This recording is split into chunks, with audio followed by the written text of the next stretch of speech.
Broadcasting from Manhattan Beach and the World Wide Web, you're listening to CHSR, HealthyLife.net. As a service to our listeners, this program is for general information and entertainment purposes only. CHSR HealthyLife.net does not recommend, endorse, or object to the views, products, or topics expressed or discussed by show hosts or their guests. We suggest you always consult with your own personal, medical, financial, or legal advisor. It's time now for the Patty Conklin Show, exclusively on HealthyLife.net radio. Okay, so here we go, everyone. This is round 2. Frenesa Hall here, subbing for Patty, who is away doing fun things on our show, Patty and Frenesa Making Sense, which we try to most of the time. So last month I had the legendary Harvard women's basketball coach, Kathy Delaney Smith, on as a guest, and we had technical difficulties, something with the phone line at the studio, and so we were cut short. So she agreed to come back for the second round and fill in all those things that we didn't get to cover. So thank you, Kathy, for coming back. I appreciate it. Well, I'm thrilled. I love your show, so thank you. Thanks. So let me just do a recap of what we did cover so we can move on, because I want people to hear, about the life lessons and things that you taught your players during your time coaching, not just at Harvard, but at the high school level at Westwood. So, and correct me if I got any of this wrong, but you were not a basketball player so much. You were a swimmer. You did play 6-person basketball, and your mom was your coach, which I think is so wonderful. And obviously she was a trailblazer because, how many women were coaching anything back then? You got a job at Westwood High School, and that was the start of a dynasty. I went back and looked and highlight 6 undefeated seasons, 204 wins to 31 losses, a state championship, and a 96-game winning streak. I mean, that's pretty amazing. And then you moved on to Harvard, where we met, and I was a senior your first year. And you said that you took a class with John Kabat-Zinn on mindfulness and meditation because you felt that you needed to work on the minds of your players. You can't recruit like other schools or no athletic scholarships and things like that. And this class, it sounds like, and the things that you learned from that and the other things you did to educate yourself, sports psychology and all that, this really was the foundation to your coaching philosophy. Did I get that right? You got that perfectly right. Yeah. Yeah, I'm a big believer in the power of the mind, and so that's why I love your show, because there's so many ways to approach it and so much valuable information we can talk about and learn from to make our lives better. And so I was making my athletes better. That's what I was trying to do. So let's talk about, because your players are loyal, dedicated, fanatical even, and they learned so much. I mean, I read the book, Grit and Wit, Empowering Lives and Leaders. You can get it on Amazon and, bookstores out there. Definitely a worthy read. These lessons are just so impactful. And I said on our first show that, I wish I had had time to spend with you to learn these things, because you were developing this and I was gone already. Mm-hmm. And, I could have, I feel like I would have had a jump start. So, from the quotes in the book and what your players say about you, clearly the lessons you taught them had deep and lasting impact.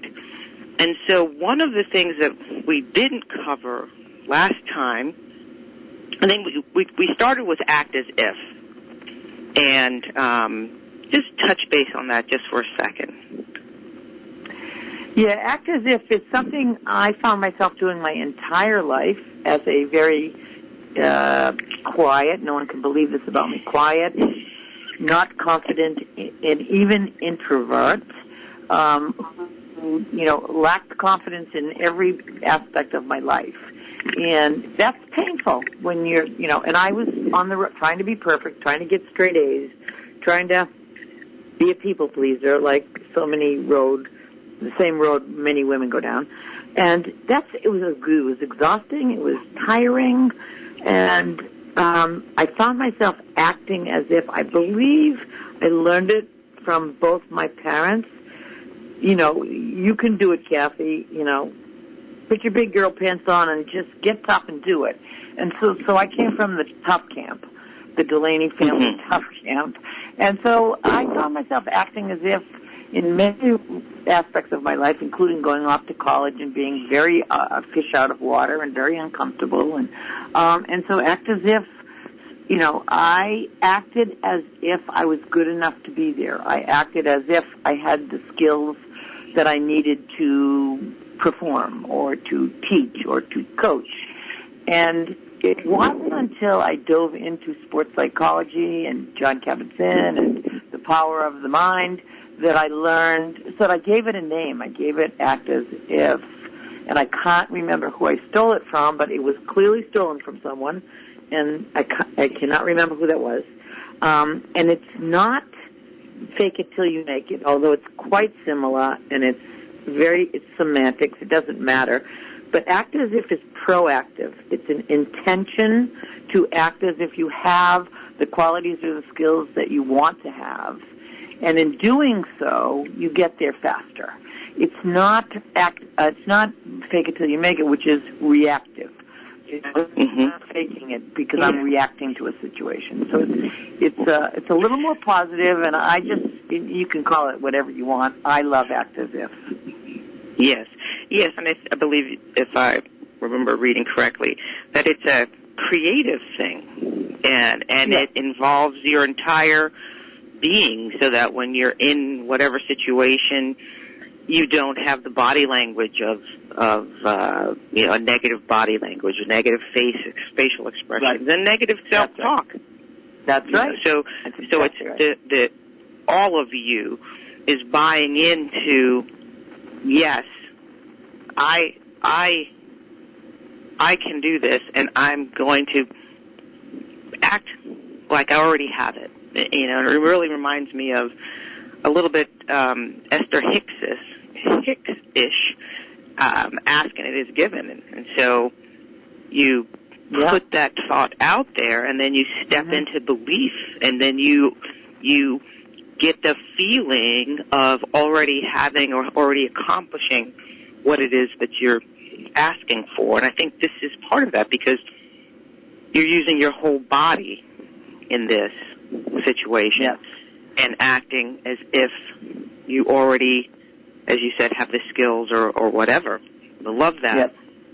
You can create. And so the reason I did it as a coach, because it is very important to me that the environment is highly charged, highly positive, highly energetic. I mean, and I think this holds true for in your office space, in your family space.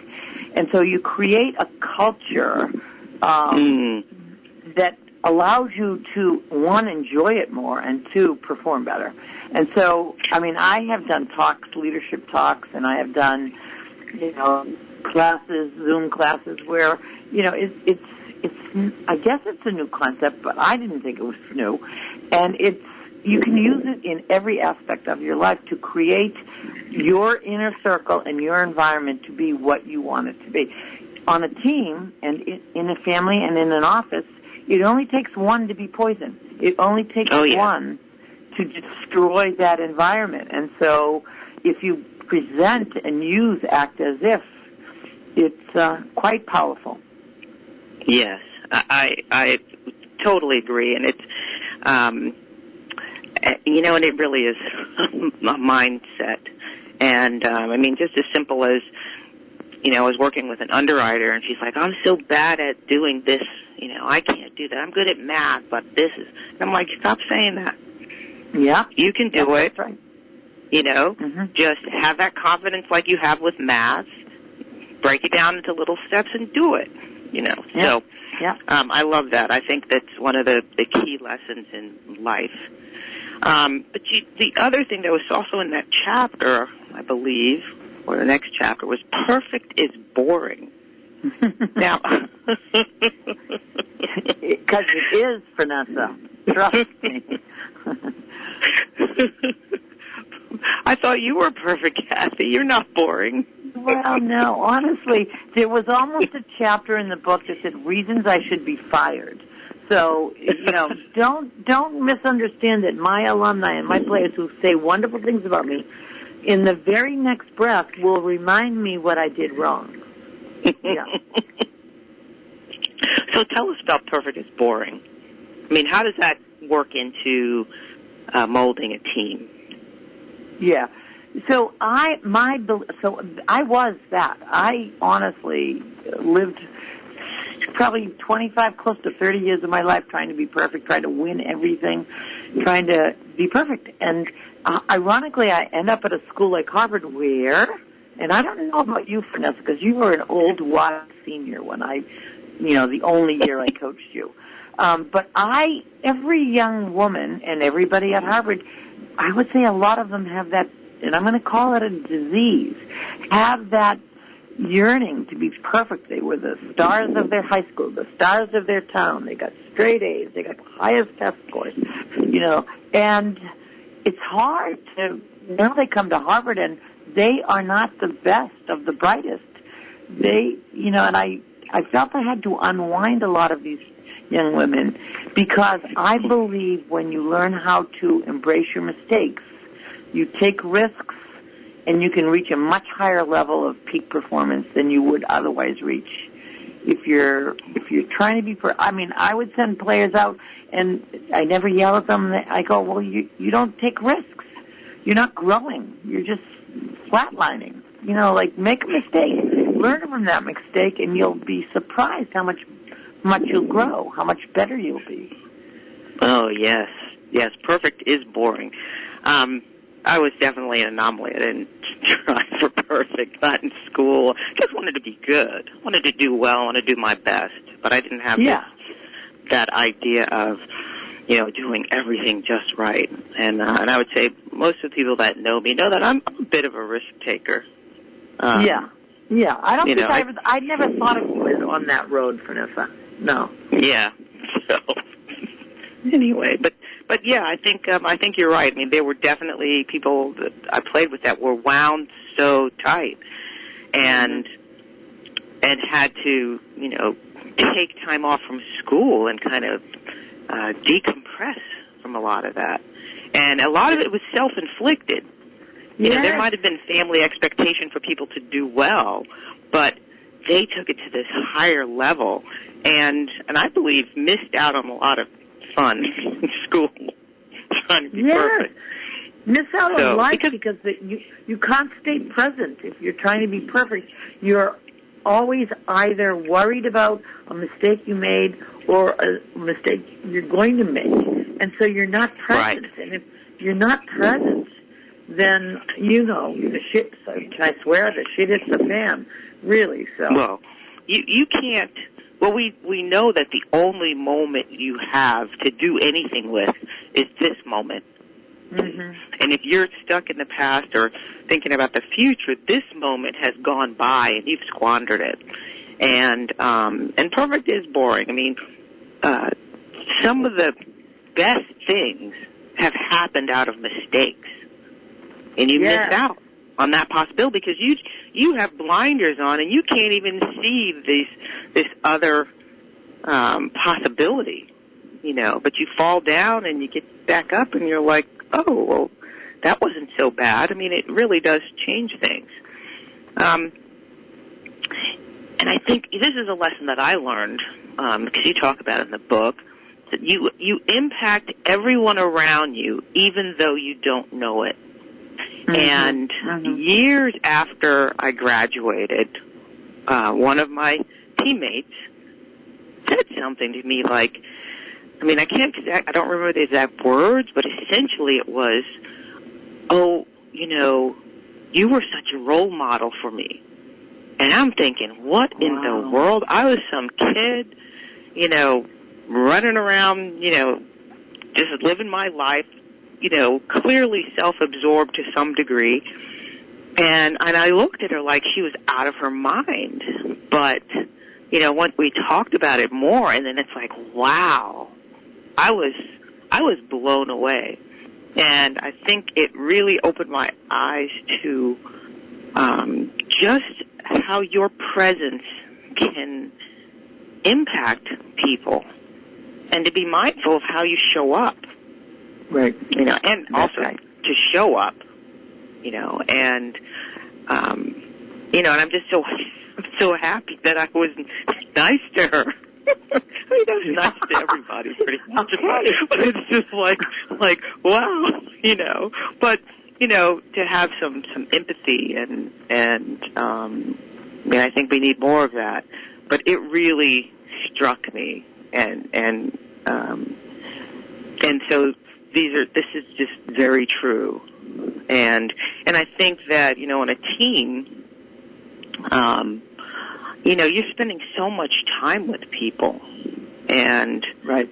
And I think you really have to be mindful of that, and and even when you go to work and you're around people, being mindful of how it is that you show up, because people are watching.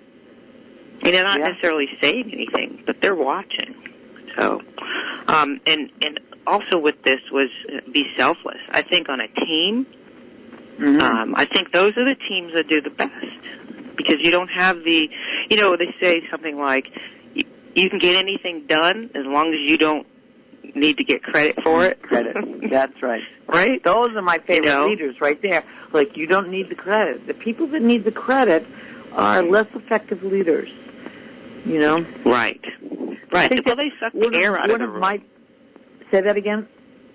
I said they suck the air out of the room. Oh, because it's all about them. That's right. Yeah. So I'm a person who loves action plans. So, like, if we're talking about, get off the trying to be perfect road, well, how do I do that? I mean, I've had a class and everyone's like, well, that's me, but how do I do it? How do I stop wanting to be perfect? And so one of the things I love is humor. It's one of the things I loved about you, Frenesa. You have a contagious laugh. Lots of people do. But that's why, in the short time I coached you, you have a love of life and a love of people and a contagious laugh. So that's how you impact those around you. Maybe I don't think I've ever told you that, but that's how you can impact people. So you can, laugh at someone's bad joke, or you can, ask them a question about themselves that, that maybe disarms them a little bit, that maybe it's none of their business, but quite honestly, 100% of people love to talk about themselves. So, try these little daily, action plans to learn to laugh at your mistakes. Celebrate. We celebrated, in practice, someone who made him threw the ball away. I would blow the whistle, stop, and we would all clap for them. I mean, that's exaggerated and silly, but it makes you accept your mistakes a little more, and makes you aware that you don't have to be perfect, and life goes on when you make a mistake. Yeah. Well, I think we judge ourselves most harshly, and I think we throw that ball away, and then we're beating ourselves up for doing it. So I think it would be powerful for the team to clap, and just laugh about it and laugh it off, because of course we all do it. Right. But definitely humor. Laughing is definitely the best medicine. And talk about boring. I mean, if you're not laughing, something's wrong. Something's really wrong. I agree. So, I just, mean, it'd be like life without music. Laughter and music to me are just so wonderful. And you always played music at practice, you know, and it was fun. It's a way to, you know, get yourself up. I've got a playlist that I play. Sometimes when I'm just feeling a little down, I'll just pop in this particular playlist, and, you know, next thing I know, I'm just bopping along to whatever the tune is, and I've forgotten why I was down. And I just feel better. And so, what a wonderful thing. Yes. Yes. And how wonderful to be able to do that. Yes. And if you can bring a little humor to a situation, all the better. You know, everyone feels better. So, you know, then someone says to me, well, I'm not funny. And we all know people, they are not funny. Please don't try to tell a joke. Please don't try to be funny, because you're not. However, my favorite people are the ones that laugh. Those are the people. So, and everyone can laugh. Everyone can laugh. And so if you find, you know, do a little self-analysis. Are you one of those people? Are you visibly, is your face and your body language and your laugh, are you sharing that with people around you? And if you are, you're making that environment better. If you're not, then you're cranky pants, and you better reevaluate. Cranky pants. Love it. You know, another thing I ran across in your book was a chapter called Coach Mother. Yeah. Oh, dear. Well, I mean, I just look on my team with you, and it's like, yeah.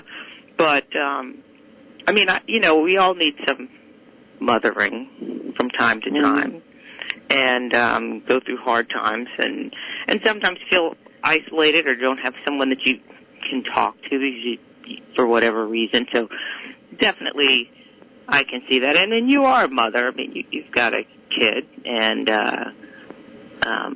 so, and I think, you know, going to Harvard, it's a bit intimidating for some of us. Certainly when I first got there, you know, I came from public school. You know, the only reason why I even applied was because the assistant coach the year before I got there recruited me. No one else knew anything about me, you know, and so I show up, and he's gone, and, you know, and I'm on this campus with, you know, with these preconceived ideas of what Harvard was, you know, all the and stuff. And so, you know, I can certainly see how that situation, a person would need some mothering. But let's come back to that after the break, and go on to some more of these life lessons and pearls of wisdom that you've captured in your book, Grit and Wit. We'll be right back.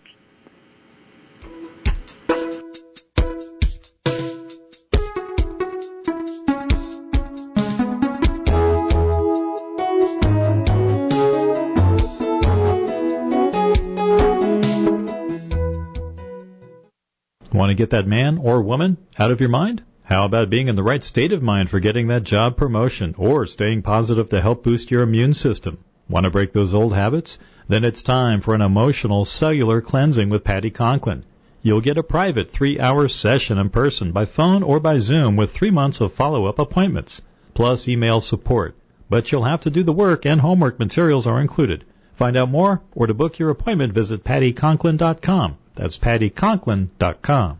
Audiobooks gives you instant access to over 50,000 of the best sellers and hottest book titles in romance, mystery, fiction, and many other genres. Just visit HealthyLife.net's advertiser page and click on Audiobooks to get started.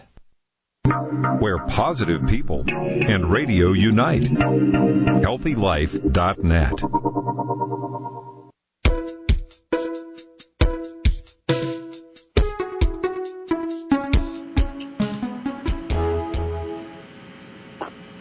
Okay, folks, Frenesa Hall here with my extra special guest, Kathy Delaney Smith. And just before the break, we were talking about a section in your book called Coach Mother. And I was just reflecting on, you know, showing up to campus knowing only one person and having come from public school with, working class parents and, not the whole Ivy League stereotype, but, or had that in my mind and feeling really very out of place.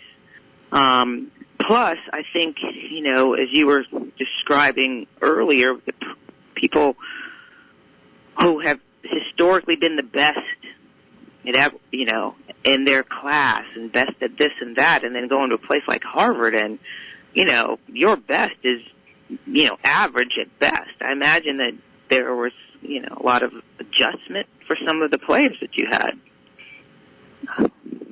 Yeah. No, it's a funny thing that I just have a BS in physical education and health, yet as a coach I think I wore a million different hats, and being everyone's mom was really a hat I wore kind of a lot, and a lot of my student athletes said to me, "Oh, you were so much better after you had Jared, your son.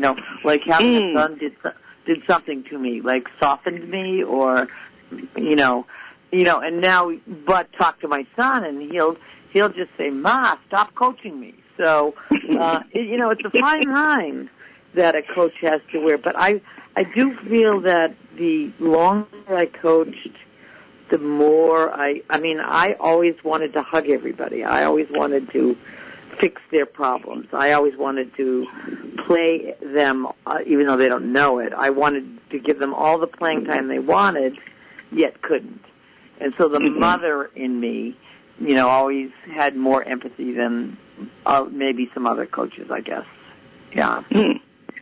Yeah. Well, yeah. I mean, you do hear about the authoritarian sort of nut job coaches out there.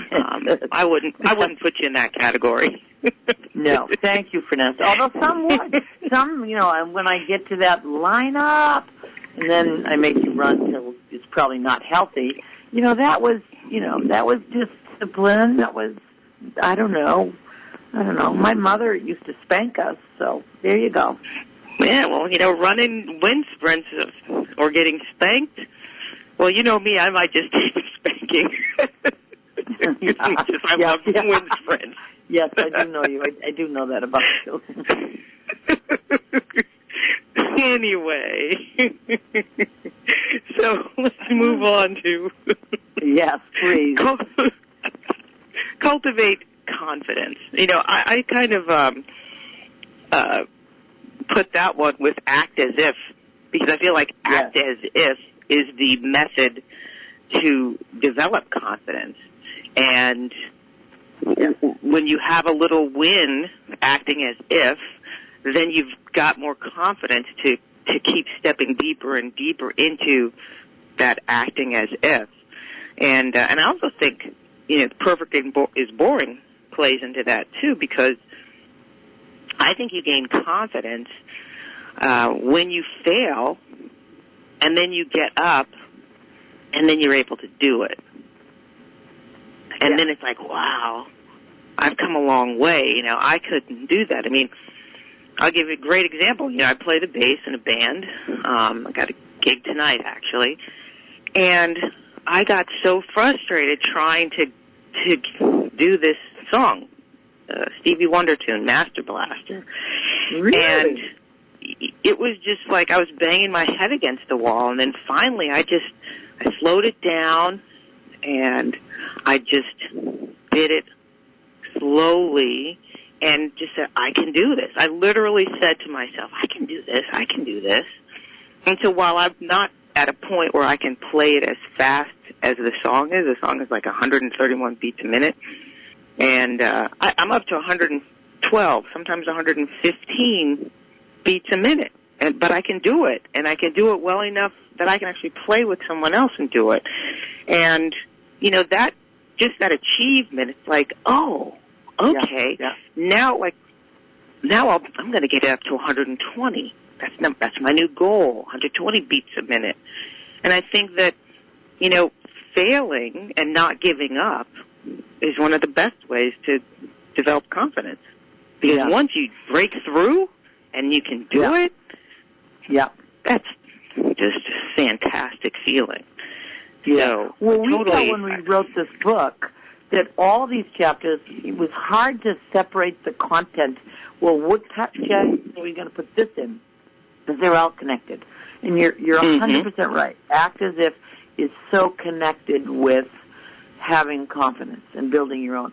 I found young women more often than maybe men don't understand. They like you and Patty. You attach ownership to your life. Like you bring it back to you're responsible, and that I believe that about confidence. I thought young girls waited for me to compliment them, waited for me to put them in the game, waited for me to give them confidence, and that's backwards, And so I worked really hard to make sure they understood they were in charge of their own level of confidence, and it starts with your body language, your self-talk. Like I'm not sure everyone understands the very strong damage constant negative self-talk is.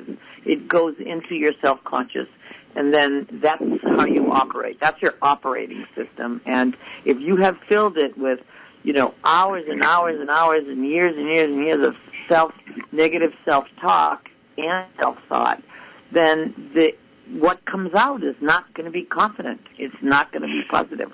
You really have to have a system where, this woman, Kathy Crosland, who runs InStar Performance, her strong road to attaining confidence was affirmations. I mean, there's millions. There's the vision board. There's a million different techniques and strategies you can use to build confidence. Hers was affirmation. I believe in affirmations as well. But so as long as you own your own confidence, then you have to research, you have to look, you have to find what strategies will work for you. Not all my players loved affirmations, or visualizations. So it's not a one size fits all. You gotta, if you're struggling with confidence, you have to research it and find the road that will work for you. Right. I mean, again, personal responsibility. I think that that you're right. I think that this is a particular issue that women have. I mean, I think it's cultural, it's cultivated. Yes. Yes. You read about how men will apply for a job even though they have no qualifications. Got lots of examples of that lately. Whereas women are like, oh, I need to get another degree. I need to go to school for that. I need to get a degree for that. And so a lot of things you don't. And quite frankly, if you don't apply for the job, you're definitely not going to get it. So, the worst that happens is they say no. But sometimes, if you go for it, you get the job. And then if you've got confidence, you're like, well, I can learn this. I can figure this out. I can learn this, and I can do a good job at it. I just need a chance to learn and some practice. And that mindset, I think, like you said,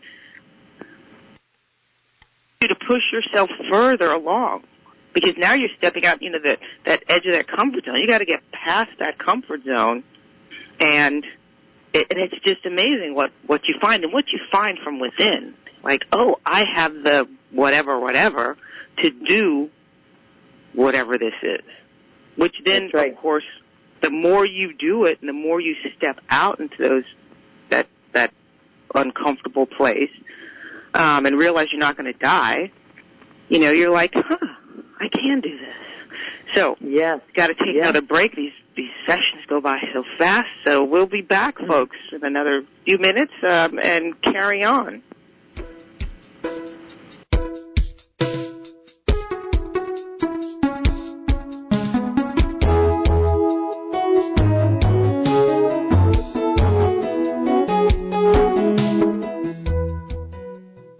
The pulse of the blood in your veins means you're alive, but a high or low pulse could mean you're not in balance, which could cause problems. But now, Patty Conklin has found 3 ways that can constantly make sure your pulse is kept in balance so you can move easier through life. Subscribe to Patty's Healing Pulse today. It has a plethora of things to do, discounts, book club, and so much more. Visit PattyConklin.com to find out more about Patty's Healing Pulse subscriptions. That's PattyConklin.com. Reach your health and fitness goals. Whether you want to lose weight, learn to dance, build muscle, or just live healthy, Beachbody gives you unlimited access to the nation's most popular fitness and weight loss solutions. Visit our advertiser page and click on Beachbody now. You may not be in the same room or even the same country, but Patty Conklin's remote energy work can help you heal whether you have an illness, emotional wounds, or are in spiritual turmoil. And she can do it remotely. You can choose your session time, too, starting from 30 minutes, 3 hours, or even 6-hour sessions. Healing energy. Healing you no matter where you are. Visit PattyConklin.com, scroll down to Remote Healing, and book your appointment now. That's Remote Healing at PattyConklin.com. Expanding your mind. HealthyLife.net.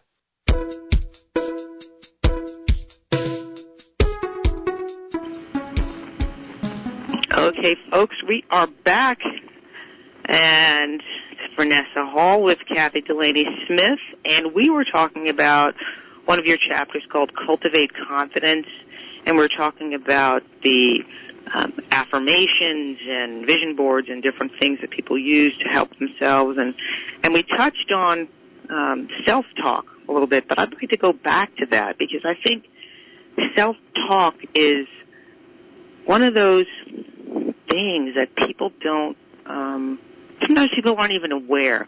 I sent you a box of these little booklets, 7-Day Mental Diet.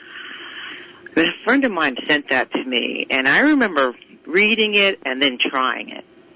And what I came up with, because I've never made it to 7 days. But I was going to say, it's very hard. Yeah, but what I realized, I was like, who is this psychopath talking to me all day long? I mean, it was just like this barrage of negative talk. And you've known me for a long time. I mean, it's, happy, laughing, have fun kind of person.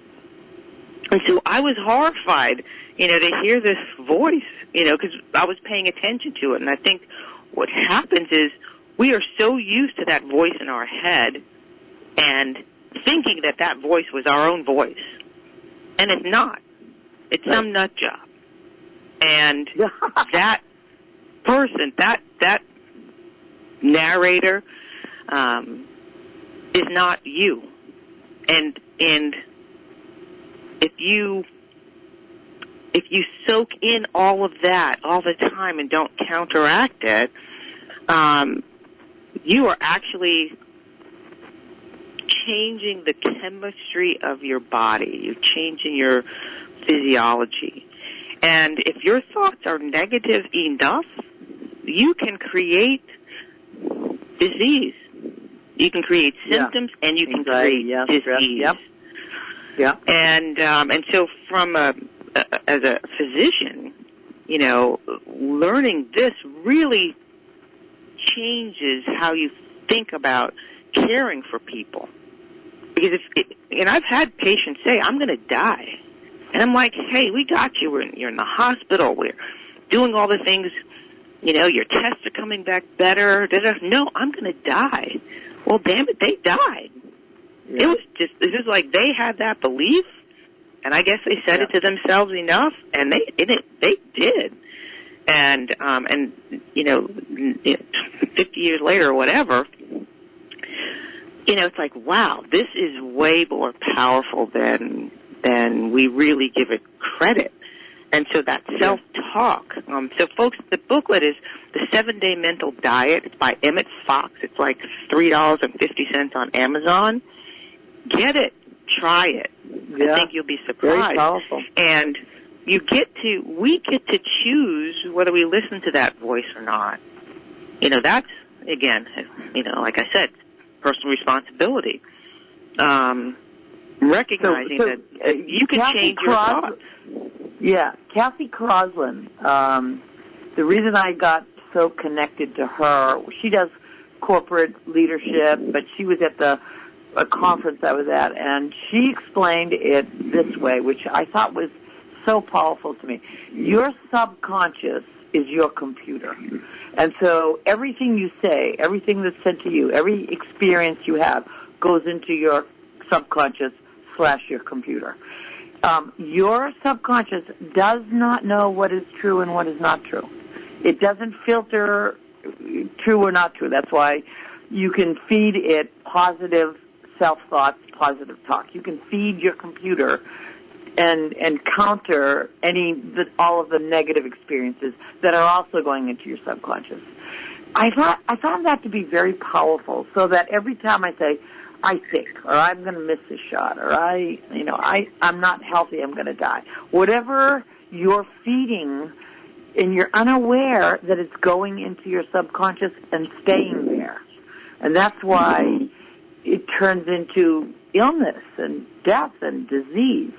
And you have the power to correct some of the input going in there by saying positive things about yourself, or visualizing positive things about yourself, or, doing the 7-day mental diet, which is phenomenal. Like, we would have some of our kids who are really negative and really self-deprecating, we would have them wear an elastic band around their wrist because a lot of people don't realize how negative they are. And so every time you say something negative or think something negative, you snap the band. And then you have, like you had, Frenesa, this awareness, oh my gosh, am I that monster that's that negative?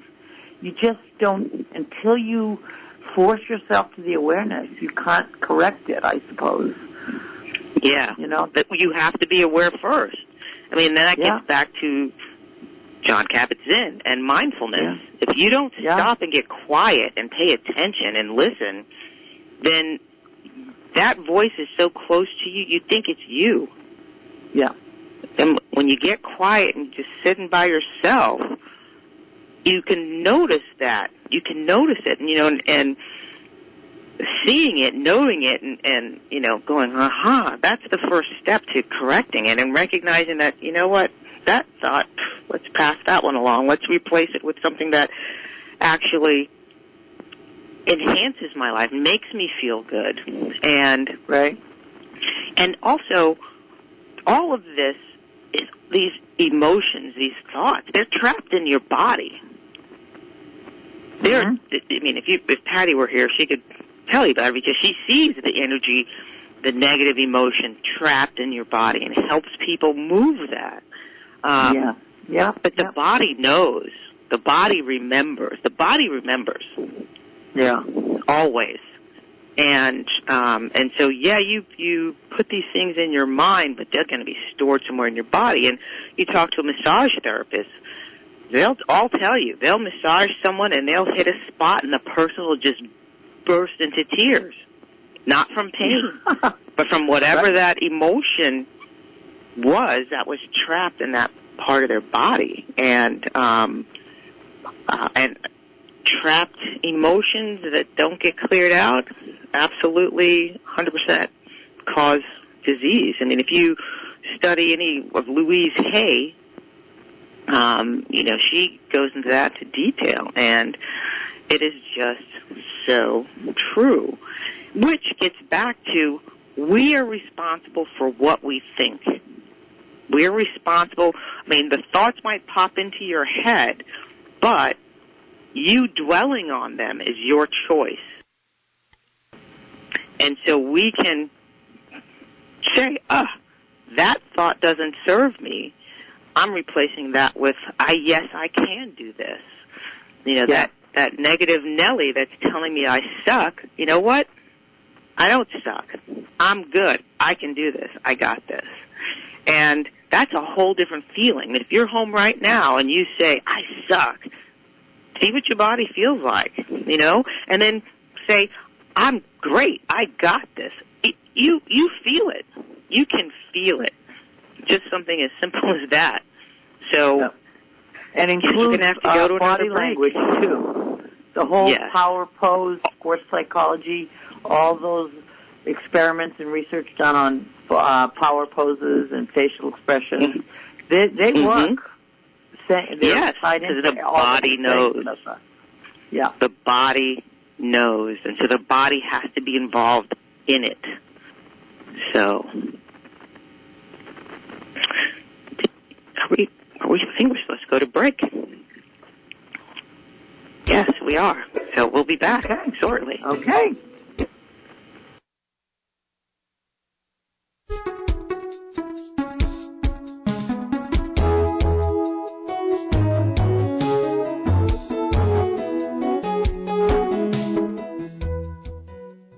Patty Conklin is busy, but she's never too busy for you, and there are lots of ways to get a healing session with her. You can even get one via Zoom or by phone. With 29 years in the business of energy healing, Patty has a unique and remarkable ability to connect with your energy to help you heal on a mind, body, spirit level. From angst to pain, you can get help from Patty. Book a half-hour healing session and embark on your own personal healing journey. Visit pattyconklin.com and click on services. That's pattyconklin.com. If you're looking for unique items at affordable prices, then you should try Dream Product. From apparel to beauty, from shoes to therapeutic relief products, visit HealthyLife.net's advertiser page and click on Dream Products, and maybe your dreams might just come into reality. Want to get that man or woman out of your mind? How about being in the right state of mind for getting that job promotion or staying positive to help boost your immune system? Want to break those old habits? Then it's time for an emotional cellular cleansing with Patty Conklin. You'll get a private 3-hour session in person by phone or by Zoom with 3 months of follow-up appointments, plus email support. But you'll have to do the work, and homework materials are included. Find out more or to book your appointment, visit pattyconklin.com. That's pattyconklin.com. Radio your way. HealthyLife.net.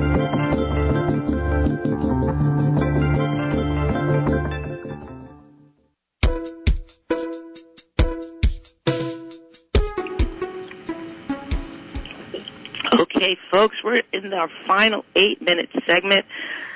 I can't believe how fast they go. There's so much more to cover in this book. So, Grit and Wit, Empowering Lives and Leaders by Kathy Delaney Smith. Pick it up. There's all sorts of great nuggets that you can do to improve your life all in one place. So let's talk about two big topics in very little time. Communication and demanding equity. Let's start with communicate. I mean, I think that, for me, that's one of those things that's tough when it comes down to really expressing feelings and being serious and all, but so important in whatever relationship you have, and particularly on a team. I mean, obviously communicating on the court, sure, but it's beyond that. Talk about this a little and how you work with your players around this. Yeah, I think I'm fearful, as everyone is, about the future generation, the cell phone generation, the social media generation, and I'm fearful that a lot of the very important communication is being done by text and not in person. And I saw the results of that when I asked these brilliant women at Harvard, the best of the best of the best, and they were struggling with eye contact. They were struggling with initiating a conversation when they were networking, when they were talking to, alumni, particularly prestigious alumni. I noticed that their communication skills were sort of going backwards and not growing. And so I incorporated all kinds of, and I think families should and parents should, and I'm not telling you anything you don't already know, but we have to figure out what is the proper way to move forward and have some control over the phones. And so if you're a parent or you're a boss, and you have to, I told my team when they walk into my building, they had to turn their phone in. They could not use their cell phone in Briggs. They had to put it on a charging station outside of my office, so they would have to say hi to me. And then when they were in the locker room, they were present with their teammates. They were present with themselves. They were establishing relationships. They were actually listening and hearing. I do think everybody, including myself, needed get a slap in the face or a kick in the butt to listen better. Yes. And it means stay present. I mean, these chapters are all tied in, so you can't listen better if you're not present because you're worried about the past or worried about the future. So I made my players put their phone down, and you would think I had stabbed them, that they cried, they aren't going to, you can't do this, I mean, it was amazing the trauma they were experiencing, and it took about 2 weeks, and almost the entire team said, thank you, Kathy, it's the best thing we ever did. And my son said that to me when I went out to New York to have dinner with him, and, you know, he had his cell phone, and he was on the table, and he kept looking at it. I'm like, no, I came to New York to see you. You put that phone away. You're not going to, I'm here, give me 2 hours. And if it's so important, go to the restroom and look at it there and then come back. But, you know, look at people walking down the street, people doing selfies, people, they're not present, they're not good communicators. You know, we're headed down a scary, scary road, and I felt as a coach / teacher, it was my job to teach communication because it was going backwards. Yeah, and it's important for everything. And, you know, if you're distracted on a phone, like you said, you're not present, you're in that phone and you're not even present with yourself. You know, and if you're in a team environment and you're on your phone, well, then you're not connecting. You know, connection is everything. Connection is everything. I mean, and that's right. You know, I have a whole talk I did, actually on my website. I have a podcast page. I loaded all the things that I've done so far onto this page. It's mdwellnesssolutions.com, SOUL/podcast, and you can see it's the first one. It talks about community connection and how important it is for health and wellness. And you cannot connect with people if you're on your phone. And I'm guilty. You know, I actually have my calendar on my phone every day at 8 o'clock at night. It says put the phone down, put it on the charger. Remind me to do it. Put your phone down. So I think that's great, and that is a great lesson. And let's wrap up. We've got 3 or 4 minutes left. Let's talk about demanding equity. You had to fight Harvard for what was right for you. Tell us a little about that. Well, my fight started as a high school teacher when I graduated from college and went and my first teaching and coaching job at Westwood. And I arrived at it, and my parents always taught me and my brothers we could all do anything we wanted. We were not traditionally shoved into roles. You know, you want to play sports, play them. You know, of course. And so I get to Westwood High School as a coach, and there's no practice times. There's no uniforms. I have no assistant coaches. There was nothing for the girls. I had to have my basketball team wear handed down woolen kilts from the field hockey team in the 70s. I'm like, they can't wear woolen kilts to play basketball. And I went proper channels and asked the principal and asked the AD and asked this. No. So I filed 4 lawsuits. And everybody said, you'll never get another job, Kathy. You're risking your entire career. And I think I was clueless or brave. I'm not sure. I didn't care. How could you be in an environment where girls were such second-class citizens? And then I took the job at Harvard because Jack Reardon, a beloved AD there, I loved him to death, really wanted to do the right thing in a world that wasn't doing the right thing. You know, he was wonderful. We were not perfect, and I do feel my 40 years at Harvard was a fight for equity. You know, and the squeaky wheel gets the oil, and that's what I think we women. I wanted to pass the baton to all the young women I coached. You know, and you have to be the squeaky wheel. You have to speak up. You have to have some courage. You have to. We're not there yet. We have to keep. No, we're not. We're going fighting backwards, if anything. Well, we know why. Yes, we do. But, it really, you have to take a stand. I mean, at some point, just you take a look at yourself and look at your own value. And sometimes you just have to walk away. You have to say, you know what? Yeah. I'm not doing this. I'm not doing this for this anymore. I'm not getting coffee for you. I'm an executive, I'm not getting coffee for you. You just have to draw the line. And I think we need some of our male allies to step up. You see this crap happening.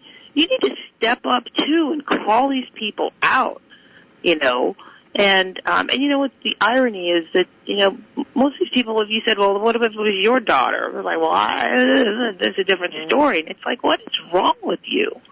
It really but is. I will say, Frenesa, it's better. Like, I think way back when we started, it was men are you're the enemy and women we're the power and we're going to, ride the soapbox.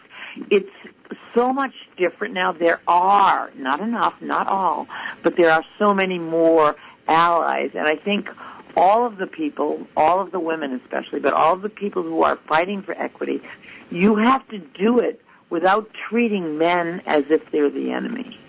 Right. I think we do some damage when we don't use them as our allies. Because I think, they need to be educated. We need to have conversations. Yeah. Well, I think that, it's not about a group being the enemy. It's generally just some individuals. Right. And unfortunately, there are some women who are not allies. Yeah. It's like they got theirs, and they're going to, stab you in the back to keep you down because there's not enough space for more than one of us here. As opposed to, giving people a hand up. That's why, I admire you so much because you really do support women, cultivating their confidence and helping people, progress and become better, more full, more authentic people. And so thank you so much. I've enjoyed this. I wish we had more time. But folks, Kathy Delaney Smith and her new book, Grit and Wit, Empowering Lives and Leaders.